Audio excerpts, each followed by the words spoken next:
कार्यक्रम के सह प्रायोजक हैं। देश की सुरक्षा जवानों के हाथ, धान की सुरक्षा नॉमिनी गोल्ड के साथ। अन्नदाता, अन्नदाता,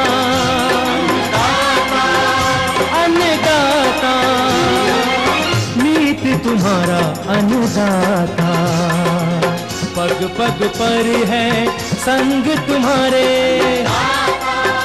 अन्नदाता।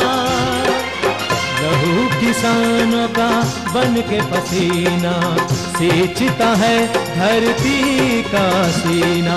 मेहनत का तेरी हक दिलवाने, नई तकनीक नई खोज बताने। पशुधन को गुणवान बनाना, पौध सुरक्षा को सिखलाना, खेती के सब गुर समझाने, भारत का सरताज बनाने। आठों पहर है संग तुम्हारे अन्नदाता, अन्नदाता। नमस्कार, मैं कात्यायनी चतुर्वेदी आप सभी दर्शकों का अन्नदाता कार्यक्रम में बहुत स्वागत करती हूं। हर रोज की तरह कार्यक्रम में हम लेकर आते हैं खेती बाड़ी से जुड़ी हुई बहुत सारी लाभकारी जानकारियां। तो चलिए सबसे पहले देखते हैं क्या है विशेष आपके लिए आज के कार्यक्रम में। मूंगफली की उन्नतशील किस्में एवं वैज्ञानिक बुवाई विधि।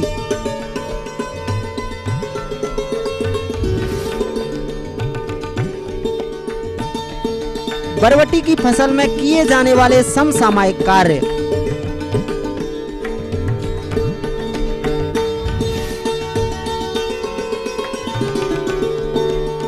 आंवला की उन्नतशील किस्में एवं रोपण तकनीक।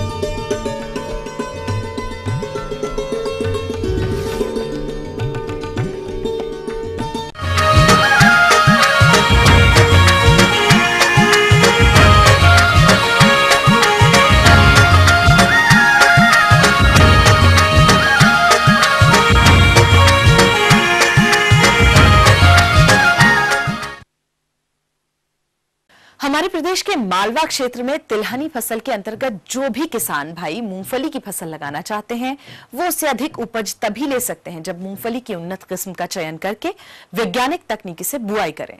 तो क्या है मूंगफली की वैज्ञानिक बुआई विधि, इस बारे में जानकारी दे रहे हैं कृषि विज्ञान केंद्र कस्तूरबा ग्राम इंदौर के विषय विशेषज्ञ डॉक्टर RS टेलर। किसान भाइयों, खरीफ मूंगफली की सफल खेती के लिए ऐसे खेत का चुनाव करें जिसमें वर्षा के पानी के निकास की अच्छी सुविधा हो।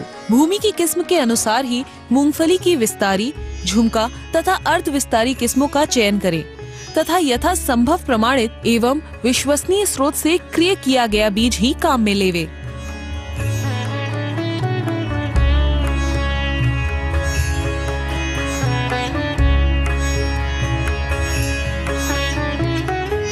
खरीफ मूंगफली की बुआई का उपयुक्त समय जून से मध्य जुलाई तक है।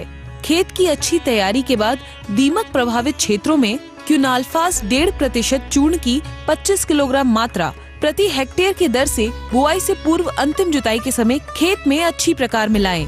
सफेद तट के प्रकोप वाले क्षेत्रों में फोरेट 10% का, क्विनाल्फास 5% या कार्बोफ्यूरान 3% 25 किलोग्राम प्रति हेक्टेयर की दर से बुआई के समय देवें। यदि ऐसा नहीं कर पाए हैं तो क्लोरोपाइरीफॉस 20% या क्विनाल्फास 25% की 2 लीटर मात्रा से प्रति 80 किलोग्राम बीज को उपचारित कर बुआई करें।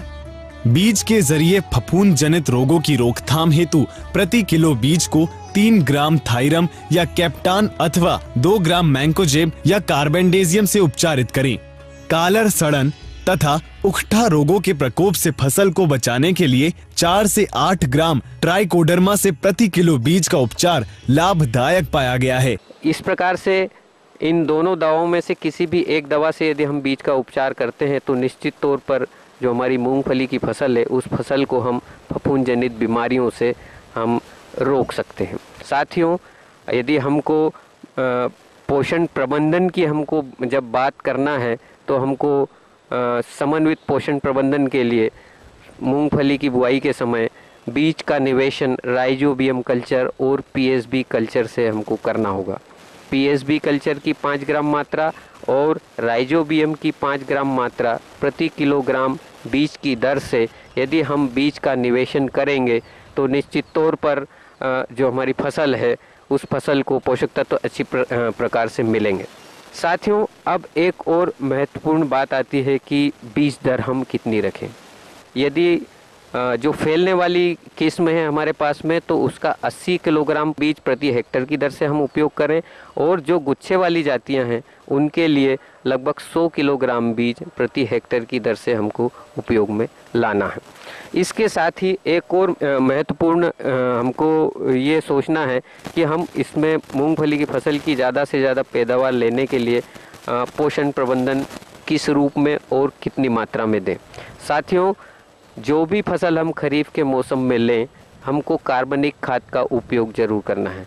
कार्बनिक खाद किसी भी रूप में या किसी भी प्रकार का हो सकता है, चाहे वो वर्मी कंपोस्ट हो, अच्छी पकी हुई गोबर की खाद हो या आपका भू नाडेप की खाद हो या नाडेप की खाद हो या बायोगैस की स्लरी हो। इनमें से किसी भी एक कार्बनिक खाद का प्रयोग हमको करना है। यदि हमारे पास में अच्छी प्रकार से पकी हुई गोबर की खाद है तो लगभग 100 क्विंटल प्रति हेक्टेयर की दर से हमारी मूंगफली की फसल की अच्छी पैदावार लेने के लिए हम इसका उपयोग करें। इसके साथ ही जिन किसान भाइयों ने मिट्टी का परीक्षण करवाया है तो उन किसान भाइयों से मेरा अनुरोध है कि वो मूंगफली की फसल में मिट्टी परीक्षण की रिपोर्ट में जो अनुशंसित खाद की मात्रा है, उर्वरक की जो अनुशंसित मात्रा है, उतना ही उपयोग हम उसके लिए करें।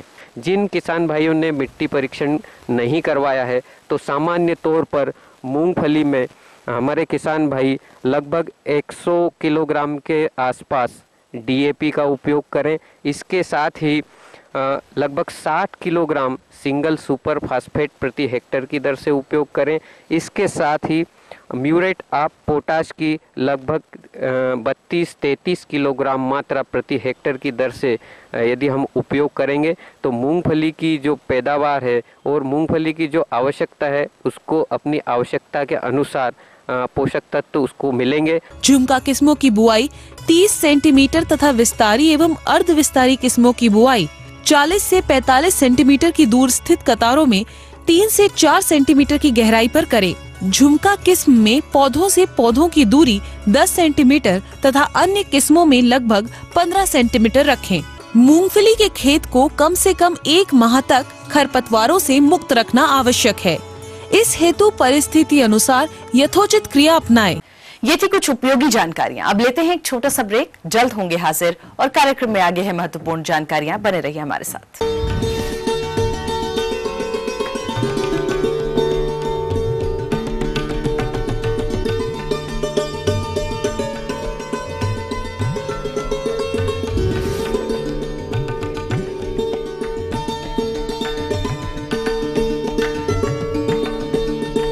नामवर फनकारों की शानदार कलाम से झिलमिलाती महफिल हर रविवार रात 11 बजे।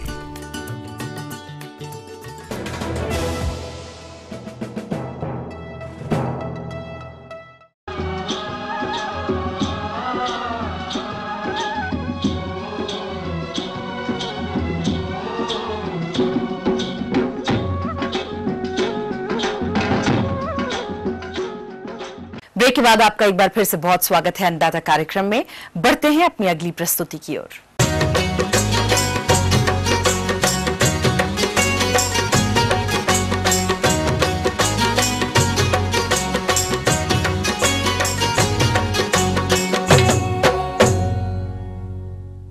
हमारे जिन किसानों ने हरी फली हेतु लोबिया की फसल लगा रखी है, उनकी फसल 30 से 40 दिन की अवस्था की होगी और इस समय फसल में कुछ समसामयिक कार्यों को करने की आवश्यकता होती है, तभी आप इस फसल से अधिक उपज भी ले सकते हैं।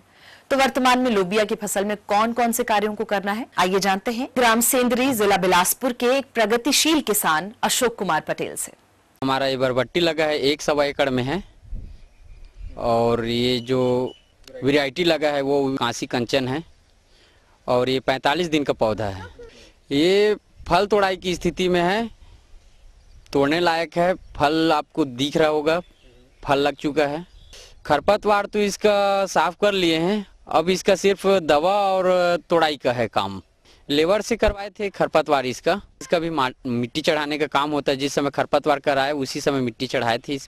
इसमें यूरिया और DAP पोटास डला है। इसमें ये फ्लेट में लगा हुआ है, ड्रिप नहीं है। इसमें जैसे पानी डलता है तब डालते हैं खाद। इसमें 8 दिन 10 दिन में पानी डालते हैं ना, तब डालते हैं। वो भी एक पानी के गैप कर डालते हैं इसमें खाद। इसमें 50 किलो नाइट्रोजन है, 50 किलो DAP है, 25 किलो वो क्या कहते हैं पोटास है इसमें। और जैसे पानी नहीं गिरता है तो ज़मीन सूख जाता है तो पानी डालते हैं। ज़मीन एक तरफ से एक साइड ढालू बना के रखते हैं जब खेत तैयार करते हैं उस समय में, और जब पानी भरता है खेत में तो जो जिस साइड में ढालू है उधर को खोल देते हैं, जिससे पानी बाहर निकल जाता है। अपनी ज़मीन जो है वो कचरी बोलते हैं, इसमें पानी उतना नहीं भरता, पानी जो है जल्दी सूख जाता है इस ज़मीन में। फूल आने के समय में ही कीट ज़्यादा आक्रमण करता है बरबट्टी में। इसका फूल जो है मीठापन रहता है, जिससे फूल में ही कीड़ा पैदा ले लेता है। इसमें बरबट्टी में सबसे ज़्यादा कीट आती है तो वही फल छेदक आती है। इसके अलावा और कौन से कार्यों को करना है, आइए जानते हैं एक विषय विशेषज्ञ से। जैसा कि आप सभी जानते हैं कि बरबट्टी की जो फसल है वो इस समय 1 महीने की हो गई है। तो मुख्यतः जो कीड़े अपन देखे जाते हैं बरबट्टी के अंदर, वो देखे जाते हैं रसचूसक कई प्रकार के कीड़े होते हैं। कुछ इल्लियां इसमें लगती हैं इस समय, तो ये इल्लियां बाद में आके उसके जो फल होता है फल को भी खाती हैं। तो इसकी रोकथाम के लिए आप क्लोरोपाइरिपास का 25 से 30 ml प्रति पंप के हिसाब से उसमें 50 ml नीम का तेल मिला लीजिए और 2 ग्राम जो अपना सर्फ होता है घर में जो उपयोग करते हैं आप इसका उसमें डाल दीजिए 15 लीटर की टंकी में, और उसका नियमित 20 दिन के अंतराल पर आप स्प्रे करते रहें। दूसरा, कुछ अगर रस चूचक कीड़े होंगे उसके लिए आप इमिडाक्लोरोपिड का उपयोग कर सकते हैं या डायमिथोएट का उपयोग कर सकते हैं। ये जो रहेगा 15 ml आपको प्रति पंप के हिसाब से उपयोग करना है, उसमें भी 50 ml नीम का तेल मिला लीजिएगा। इसका सबसे प्रमुख रोग है पीला मोजेक रोग। इस रोग के प्रकोप से पौधे की पत्तियों की सिराएं पीली पड़ जाती है, जिससे पौधों की भोजन बनाने की प्रक्रिया बाधित होती है और फसल कमजोर हो जाती है।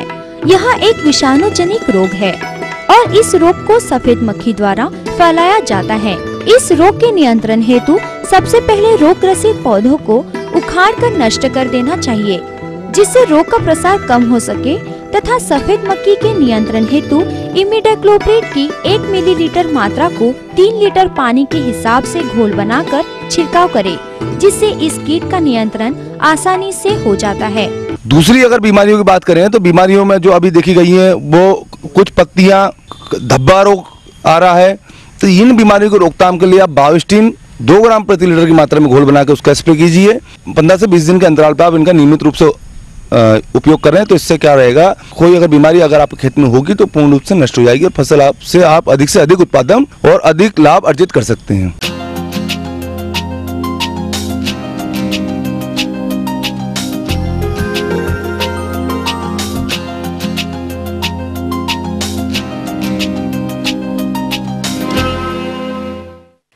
आंवला के बगीचे प्रदेश में सभी जगह देखे जा सकते हैं और जो किसान भाई इनके नए बाग लगाने जा रहे हैं उन्हें चाहिए कि वो उन्नत किस्मों का चयन करके वैज्ञानिक संस्तुतियों को अमल में लाकर बाग की स्थापना करें, जिससे आगे चलकर बगीचे से अधिक उपज भी प्राप्त हो। तो आंवला की उन्नत किस्म और नए बाग की स्थापना की विस्तार से जानकारी दे रहे हैं एक विषय विशेषज्ञ डॉक्टर विजय पांडे। आंवले की खेती प्रायः सभी प्रकार के मिट्टी में की जा सकती है, पर अधिक बलुई मिट्टी इसके लिए उपयुक्त नहीं है। सबसे अच्छी मिट्टी इसकी दोमट होती है। इसे ऊसर में भी लगाया जा सकता है, जिसका pH 7.5 से 9 तक हो। आंवला की कई उत्तम किस्में हैं, जैसे बनारसी, चकिया, फ्रांसिस, हाथीजूल, कृष्णा, कंचन और नरेंद्र आंवला 7। आंवले के पौधों को बीज तथा कलम दोनों विधियों द्वारा तैयार किया जाता है। सबसे अच्छी विधि चश्मा है। जून माह में चश्मा लगाने पर काफी अधिक सफलता मिलती है। सील्ड चश्मा सबसे अच्छा पाया गया है। इसके लिए बीजू पौधे 1 साल का या लगभग 2 साल पुराना लेते हैं। बीजू पेड़ों को ऊपर काट देते हैं, फिर जो नया प्ररोह निकलता है उस पर अच्छे आंवले किस्म से कली लेकर चश्मा चढ़ाकर बांध देते हैं। कली निकालते समय यह ध्यान रखें कि कली वैसे पौधे तथा शाखा से लें जिनमें मादा फूलों की संख्या अधिक निकलती हो, अन्यथा तैयार पौधों में भविष्य में फूल फल लगने में कमी हो जाती है। कलम तैयार होने के पश्चात दूसरे वर्ष इन्हें बागवानी हेतु लगा सकते हैं। आंवले के पौधे किसी विश्वसनीय पौधशाला अथवा सरकारी नर्सरी से प्राप्त किए जाएं। आंवले में स्वयं बंधता होती है, इसलिए उचित परागण हेतु बाग में 2-3 किस्मों के पौधे एवं 5% देसी आंवला के पौधे अवश्य लगाए जाने चाहिए। आंवला के पौधों को लगाना अन्य फल वृक्षों की तरह इसके लिए भी 1 मीटर व्यास वाला गोलाकार 1 मीटर गहरा गड्ढा बनाकर खाद आदि डालकर इसके कलम पौधों को लगाते हैं। बागवानी में पौधे की दूरी 10 मीटर रखते हैं। आंवला पौधे को लगाने से 1-2 माह पहले प्रत्येक गड्ढे में 40 किलो गोबर की अच्छी सड़ी हुई खाद, 10 किलो सड़ी पत्ती की खाद और 1 किलो अंडी का खल्ली चूर मिट्टी में मिलाकर गड्ढा को भर देना। 100 ग्राम BHC पाउडर प्रति गड्ढे में मिलाते हुए पौधे लगाएं। पौधों के ठीक बीचों बीच गड्ढे में लगाना चाहिए तथा मिट्टी को अच्छी तरह दबाकर सिंचाई कर दे। आंवले के प्रत्येक पौधे को 10 किलोग्राम सड़े गोबर की खाद, 100 ग्राम नाइट्रोजन, 50 ग्राम फास्फोरस तथा 75 ग्राम पोटास डालें। अगले वर्ष यह मात्रा दुगनी कर डालें। इसी तरह प्रत्येक अगले वर्ष इसकी मात्रा 3 गुनी 4 गुनी करते जाएं। इस प्रकार खाद एवं उर्वरक की यह मात्रा पौधे की आयु के साथ बढ़ती जाती है। गोबर की खाद और फास्फोरस की पूरी मात्रा तथा नाइट्रोजन और पोटास की आधी मात्रा जून-जुलाई में दें तथा नाइट्रोजन की आधी एवं पोटास की आधी मात्रा नवंबर-दिसंबर में दे। अच्छे फलन हेतु फूल आने से पहले प्रति पेड़ 3 से 4 किलो सुपर फास्फेट डालने से फल लगने में वृद्धि होती है। सिंचाई, आंवले की सिंचाई पौधे लगाने के बाद तुरंत कर दें। इसके बाद जरूरत के हिसाब से 7 से 15 दिनों के अंतर पर सिंचाई करते रहना चाहिए। आंवला के खेत में आप अंतर्वर्ती खेती भी कर सकते हैं। आंवला को बागवानी के आरंभ के 5 से 7 वर्ष तक दलहनी फसल लगाने से बहुत ज्यादा लाभ मिलता है। ऊसर भूमि में यदि आंवले की खेती कर रहे हैं तो आरंभ में ढैंचा या सनई की बुआई करके उसे हरी खाद के रूप में जमीन में गाड़ देना काफी लाभप्रद होता है। आगे और भी है कुछ रोचक जानकारियां, पर यहां रुकेंगे एक छोटे से कमर्शियल ब्रेक के लिए। जल्द होंगे हाजिर।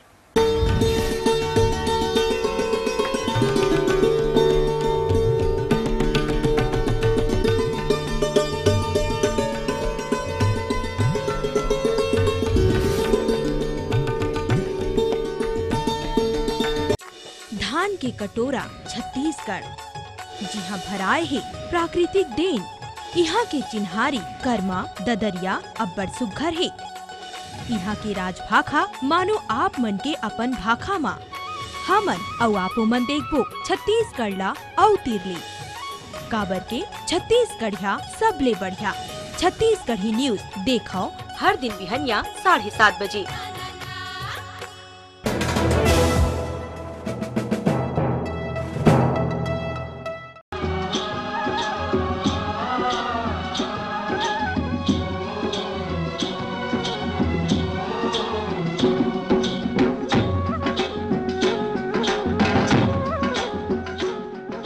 ब्रेक के बाद आप सभी दर्शकों का बहुत स्वागत है। चलिए अब रुख करते हैं अगली कड़ी की ओर।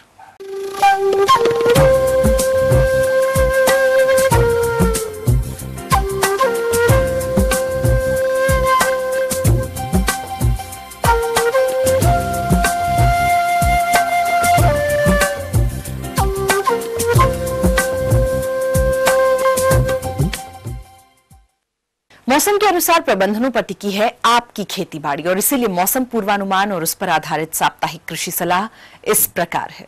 ग्रामीण कृषि मौसम सेवा, भारत मौसम विज्ञान विभाग एवं जवाहरलाल नेहरू कृषि विश्वविद्यालय जबलपुर तथा राजमाता विजयाराजे सिंधिया कृषि विश्वविद्यालय ग्वालियर एवं इंदिरा गांधी कृषि विश्वविद्यालय रायपुर द्वारा प्राप्त मौसम पूर्वानुमान के आधार पर इस वर्ष बरसात सामान्य से कम रहने की आशंका है। अतः किसान भाइयों को सलाह दी जाती है कि सोयाबीन की खेती हेतु शीघ्र पकने वाली किस्मों का चयन करें। सोयाबीन की शीघ्र पकने वाली किस्में इस प्रकार हैं।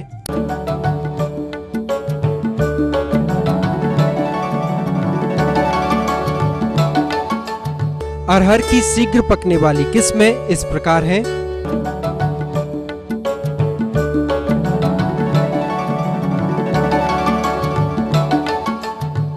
मूंग की शीघ्र पकने वाली किस्में इस प्रकार हैं।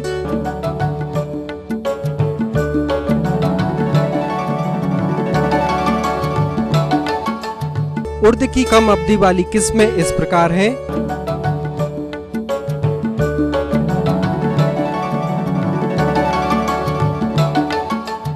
बाजरा की शीघ्र पकने वाली किस्में इस प्रकार हैं।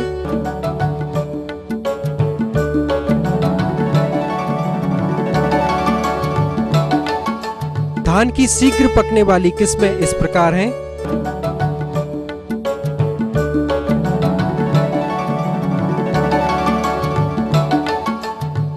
मक्का की कम अवधि वाली किस्में इस प्रकार हैं।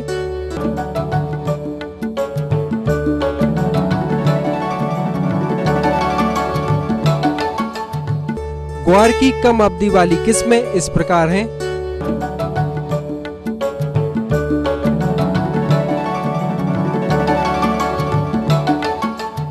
किसान भाई इन किस्मों में से अपने क्षेत्र एवं जलवायु के अनुसार किस्मों का चयन कर बुआई कर सकते हैं। बुआई से पूर्व बीजों को फफूंदनाशक दवा से उपचारित अवश्य कर लें। भू एवं जल संरक्षण हेतु खेतों की मेड़बंदी का कार्य करें तथा खेतों की मोगों के मुहानों को बंद करें ताकि खेतों में जल की पूर्ति हो सके। ग्रीष्मकालीन सब्जियों में रस चूसक कीट के बचाव हेतु डाइमेथोएट दवा 2 मिलीलीटर प्रति लीटर पानी में घोल बनाकर छिड़काव करें। ग्रीष्मकालीन सब्जियों में सिंचाई के प्रबंधन के साथ साथ कीट एवं रोग व्याधियों का निरीक्षण करते रहें तथा आवश्यकता होने पर अनुशंसित कीट एवं कवकनाशकों का प्रयोग करें। वर्षा ऋतु की सब्जियों की बुआई हेतु खेत की तैयारी का कार्य करें। वर्षा ऋतु की सब्जियों की बुआई का कार्य करें। नमी बढ़ने के कारण पेड़ों पर भभूतिया एवं नींबू में कैंकर रोग आने की संभावना है, अतः सल्फर युक्त फफूंदनाशी दवाओं का छिड़काव करें। आम में हॉपर कीट के नियंत्रण हेतु डाइमेथोएट दवा या मेटासिस्टॉक दवा 1.5 मिलीलीटर प्रति लीटर पानी में घोल बनाकर छिड़काव करें। वर्षा ऋतु में नए फलदार वृक्षों को लगाने हेतु गड्ढों को सुनिश्चित एवं सिफारिश की गई दूरी पर तैयार करें। फलदार पौधे हेतु बनाए गए गड्ढों में गोबर की खाद भरकर बंद करें। बरसात के मौसम में हरे चारे के लिए मक्का, ज्वार एवं लोबिया की मिश्रित फसलों की बुआई करें।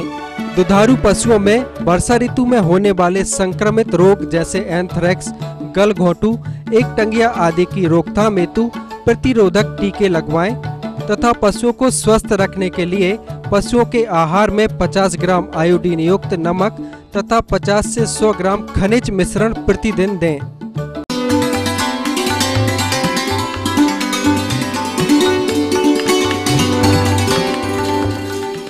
अन्नदाता हेल्पलाइन निशुल्क फोन संपर्क सेवा के माध्यम से आपके द्वारा पूछे गए प्रश्नों में से 1 या 2 महत्वपूर्ण प्रश्नों का हम अपने कार्यक्रम में शामिल करते हैं और इसी के तहत आज का चयनित प्रश्न और उसका जवाब इस प्रकार है। आज हमने जिस प्रश्न को कार्यक्रम में शामिल किया है उसे पूछा है ग्राम बनहरी, जिला जबलपुर के मुर्गी पालक मोहन जाटव ने। यह इस समय मुर्गियों की देखरेख प्रबंधन कैसे की जाए इसके बारे में जानकारी चाहते हैं। तो मोहन जाटव जी, आपकी जानकारी हेतु प्रस्तुत है कार्यक्रम का यह अंश। आज मैं किसान भाइयों को जो है ब्रॉयलर के बड़े मुर्गियों के बारे में या लेयर मुर्गियों का किस तरीके से देखभाल होनी चाहिए। साधारणतः इस मौसम में ये देखा जाता है कि कभी कभी बहुत धूप हो जाती है और कभी कभी जो है बहुत रात के समय जो है काफ़ी ठंड कभी कभी हो जाती है। मौसम में काफ़ी उतार चढ़ाव होती है और इस दौरान जो है उमस काफ़ी बढ़ जाती है वातावरण में और इस उमस की वजह से जो है अगर हमारी वेंटिलेशन मुर्गी के घर में सही तरीके से नहीं होता है तो मुर्गियों को काफ़ी बीमारी होने की काफ़ी संभावना बढ़ जाती है। अब उसके लिए जो है पहला चीज़ हमको ये ध्यान रखना पड़ेगा कि मुर्गी चाहे वो ब्रॉयलर हो चाहे लेयर हो, उनके घर के जो वातावरण है यानी कि उनके जो आसपास जो खिड़कियां है वो खुली रहे ताकि शुद्ध हवा जो है वो बाहर से अंदर आ सके।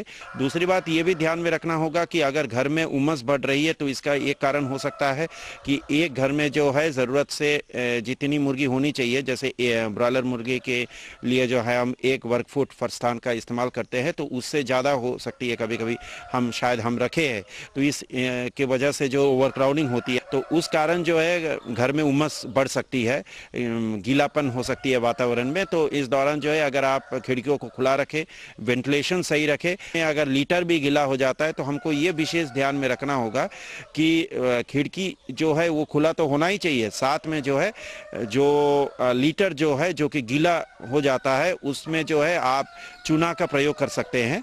और चूना के अलावा जो है आप सूखे लीटर को, मतलब जो लीटर के लिए हम इस्तेमाल करते हैं या तो भूसा या बुरादा या जो कुछ भी हो, हम जो इस्तेमाल करते हैं फ्रेश यानी सूखे हुए हो, गीला ना हो, उसको हम कर सकते हैं ताकि जो है लीटर जो है सूखा मेंटेन हो, ड्राई फॉर्म में मेंटेन हो। मुर्गियों को भी जो है काफ़ी अधिक मात्रा में पानी, शुद्ध पानी की व्यवस्था होनी चाहिए प्रबंधन व्यवस्था में। और इसके साथ ही साथ हम जो है पानी में जो है हम कुछ दवाई जैसे कि मल्टीविटामिन का इस्तेमाल कर सकते हैं, कुछ स्ट्रेस जिससे कि स्ट्रेस ना हो, बहुत सारे आयुर्वेदिक दवाइयाँ जो है बाज़ार में उपलब्ध है, तो इस तरीके का जो है दवाइयाँ जो कि स्ट्रेस को रोकने में काम आती है, तो इस तरीके का आयुर्वेदिक दवाई या आयुर्वेदिक टॉनिक, कुछ लिवर टॉनिक का भी हम इस्तेमाल कर सकते हैं। किसान भी जो है अलग अलग जो लिवर टॉनिक बाजार में उपलब्ध है, जैसे लिव 52 हुआ,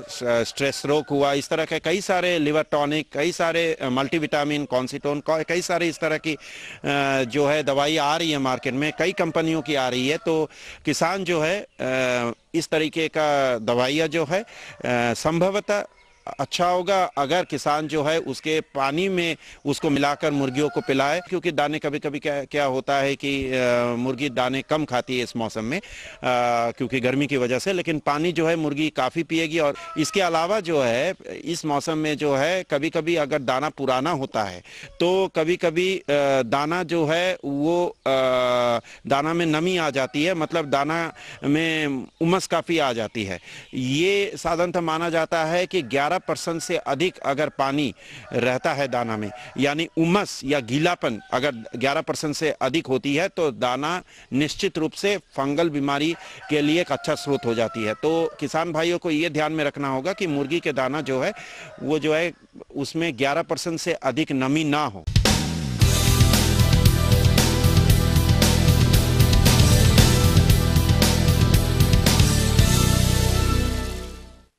राज्य की विभिन्न मंडियों में कृषि उत्पादों के चढ़ते उतरते बाजार भाव की संक्षिप्त जानकारी इस प्रकार है।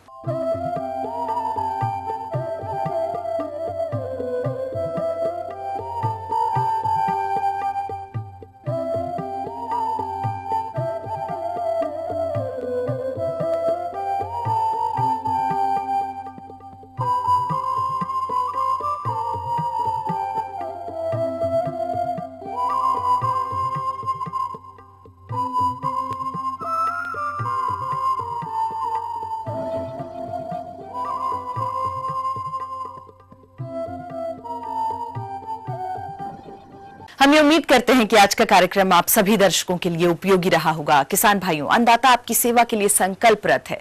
कृषि संबंधित समस्या एवं सुझावों के लिए आप हमें इस पते पर संपर्क कर सकते हैं। प्रोड्यूसर अन्नदाता ETV Madhya Pradesh Chhattisgarh, Ramoji film city, Hyderabad 501512। साथ ही आप हमें ईमेल भी कर सकते हैं। हमारा ईमेल एड्रेस है annadatamp@etv.co.in। इसके अतिरिक्त आप हमें निःशुल्क हेल्पलाइन नंबर 180042540885 पर दोपहर 12 बजे से 1 बजे के बीच में संपर्क भी कर सकते हैं। अब आइए देखते हैं कल दिखाए जाने वाले कार्यक्रम की मुख्य झलकियां। मूंग एवं उड़द की उन्नतशील किस्में तथा वैज्ञानिक बुवाई विधि पर जानकारी। फिलहाल अन्नदाता की पूरी टीम को दीजिए इजाजत और कल फिर इसी समय आपसे मुलाकात होगी कृषि संबंधित कुछ और रोचक जानकारियों के साथ। तब तक के लिए नमस्कार।